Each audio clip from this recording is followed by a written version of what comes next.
Puro dyan kaya need natutubuan, bato yan, no? Oh, bato yan. Parang sa Santa Cruz ganun. Bato. Hindi siya talagang ano.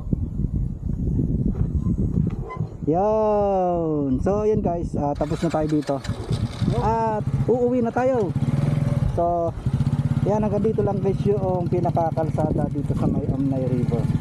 So, tumakbo tayo ng 7.3 kilometers. So, medyo malayo-layo na rin pala guys yung kanilang nagagawa dito. At hanggang dun pa yun. Hanggang dun pa yung gagawin nila. Yan. So, tara. Let's go na guys.